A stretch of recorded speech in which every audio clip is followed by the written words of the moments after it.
करून उमेदवार भगिनी, पत्रकार मित्र, सन्माननीय व्यासपीठ आणि जमलेल्या माझ्या तमाम बंधू भगिनी आणि सहकारी मित्रांनो, या सगळ्या परिसराचं दर्शन नेतृत्व आदरणीय खंडगर साहेबांनी विधिमंडळामध्ये सुद्धा 3 वेळा केलं. राज्याच्या मंत्रिमंडळामध्ये त्यांना स्थान मिळाल्याच्या नंतर नांदेड जिल्ह्याचा देगलूरच्या परिसराचा विकास त्यांनी अतिशय उत्तम पद्धतीने केला. लोकसभेमध्ये सुद्धा निर्वाचित झाल्याच्या नंतर संसदेच्या मार्फत भारत सरकारच्या मार्फत वेगवेगळ्या योजना आणण्याची त्यांनी कर्तव्यवारी त्या कालावधीमध्ये दाखवली.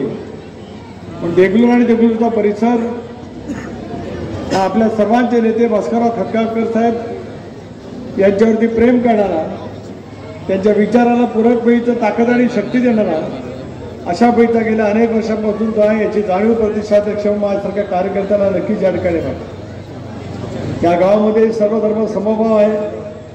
सर्व धर्माचे सर्व जातीचे लोक गुण्यागोविंदाने या सगळ्या परिसरामध्ये राहतात. आणि मग ग्रामीण भागातला येणारा शेतकरी वर्ग असेल, या गावातली बाजारपेठ असेल, वेगवेगळा व्यवसाय करणारा उद्योजक असेल, व्यापारी मित्र असेल, या सर्वांच्या सांघिक प्रयत्नातून या गावाचं वैशिष्ट्यपूर्ण वैभव वाढण्याचं आपल्याला त्यानिमित्ताने पाहायला मिळू शकतं. ज्यावेळेला लक्ष्मीकांतजी यांच्या नेतृत्वाखाली या ठिकाणी नगरपालिका राष्ट्रवादी काँग्रेस पक्षाची होती, त्याला किती प्रचंड प्रमाणात विकास झाला याची माहिती त्या वचननामाच्या माध्यमातून आपल्याला सर्वांना पाहायला मिळते. पहिल्या कालावधीमध्ये थोडंसं कमी अधिक गुन्हे झालं, याच्यामुळे या शहराचा विकास पूर्णपणाने खुंटलाच. पण शहरामध्ये आलेल्या निधीचा योग्य पद्धतीने वापर करायच्या ऐवजी त्याच्यामधूनच अनेक गोष्टी साकार झालेल्या आपल्याला त्यानिमित्ताने पाहायला मिळू शकतात. आज आम्ही सर्वजण इंडियामध्ये सहभागी झालो.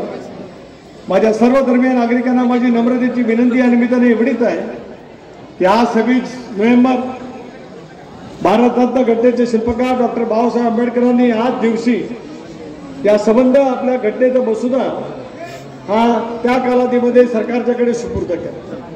आजचा दिवस तुमच्यानी माझ्या दृष्टिकोनातून अत्यंत महत्त्वाचा आहेच, कारण या संविधानाच्या लोकशाहीच्या मजबूत चौकटीमधूनच आपण ग्रामपंचायत असेल, नगरपालिका असेल, पंचायत समिती असेल, जिल्हा परिषद असेल, महानगरपालिका असेल किंवा विधानसभा असेल, लोकसभा असेल, या माध्यमातून आपण त्या ठिकाणी त्यानिमित्ताने काम करतात. आज आम्ही सार्वजनिक राष्ट्रवादी काँग्रेस पक्ष इंडियाचा घटक पक्ष आहे.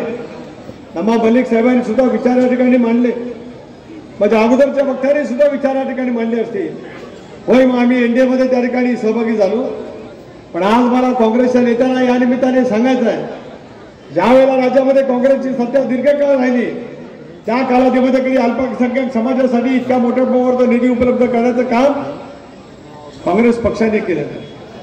ज्या वेळेला प्रतापराव 2010 सालामध्ये मी या राज्याचा अर्थसंकल्प मांडला, त्यावेळेला मौलाना अब्दुल कलाम आझाद यांच्या नावांचे आर्थिक विकास महामंडळ आहे, त्याला 25 कोटी रुपयाचं भांडवल होतं.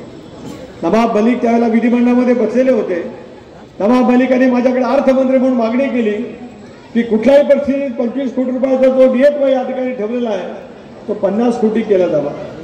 आज प्रतापराव इंडियाच्या सरकारच्या माध्यमातूनच या सरकारच्या बद्दल वेगवेगळे प्रवाद निर्माण करण्याचा जाणीवपूर्वक प्रयत्न स्वतःला धर्मनिरपेक्ष बनवणारा काँग्रेस पक्ष त्या ठिकाणी करतोय.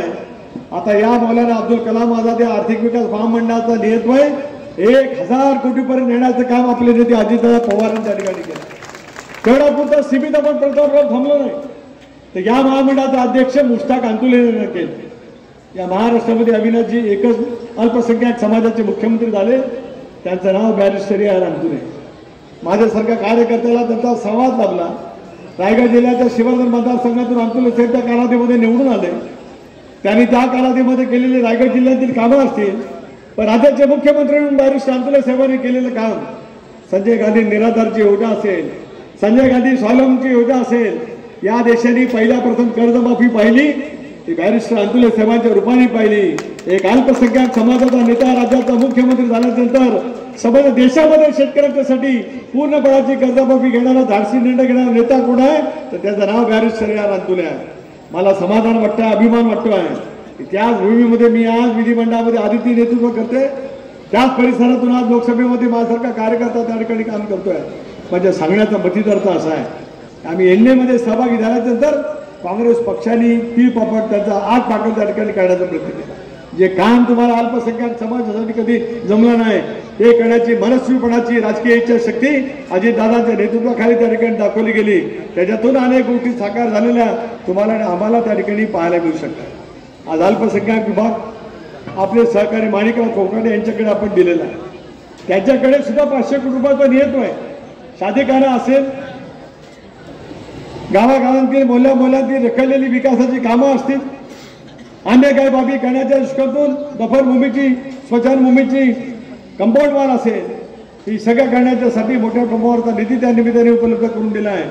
आणि आज मी लक्ष्मीकांतजी आपल्या मार्फत आमच्या महिला अध्यक्ष ज्या नगराध्यक्ष होणार आहेत त्यांना सुद्धा या ठिकाणी सांगू इच्छितो आहे, अल्पसंख्याक समाजाच्या उन्नतीसाठी तेलुगू नगर परिषदेच्या मार्फत जे जे प्रस्ताव केले जातील ते भारत सरकारचे या विभागाचे मंत्री किरणजी रिजिजू आहेत यांच्याकडनं मंजूर करण्याचं काम सुनील तटकरे प्रामाणिकपणाने करेल असा शब्द माझ्या अल्पसंख्याक समाजाला या कार्यक्रमाच्या निमित्ताने या ठिकाणी मी देऊ इच्छितो. आंबेडकरी चळवळीवरती श्रद्धा असणारा सुद्धा एक वर्ग आहे.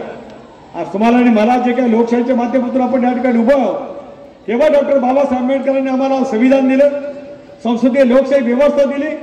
त्याच्यामुळे आमच्यासारखे कार्यकर्ते विधानमंडळामध्ये जाऊ शकले, लोकसभेमध्ये जाऊ शकले. प्रतापराव, तुम्ही जिल्हा परिषदेमध्ये गेलात, तुम्ही विधिमंडळामध्ये गेलात, तुम्ही लोकसभेमध्ये गेलात, मी जिल्हा परिषदेमध्ये गेलो, मी विधिमंडळामध्ये त्या ठिकाणी गेलो, आज लोकसभेमध्ये त्या ठिकाणी रायगडचं नेतृत्व करतो आहे. ही सारी किमया घटनेचे शिल्पकार डॉक्टर बाबासाहेब आंबेडकरांनी त्या ठिकाणी केलेली आहे. अशा वेळेला इच्छाशक्तीतून गाव आणि गावाच्या परिसरातलं चित्र बनवण्याची बांधिलकी घेऊन आपण सगळेजण काम करण्याचा प्रयत्न करतो आहोत. याला धर्मनिरपेक्ष विचार, तो शिवशाहू फुले आंबेडकरांची सामाजिक समता. होय, आम्ही एनडीएमध्ये सहभागी झालो, पण आम्ही निक्षून सांगितलं ज्या विचाराच्या चौकटीमध्ये आम्ही राजकारण केलं, त्या विचारधारेवरती गेले 40 वर्ष आम्ही समाजकारण केलं, तो शिव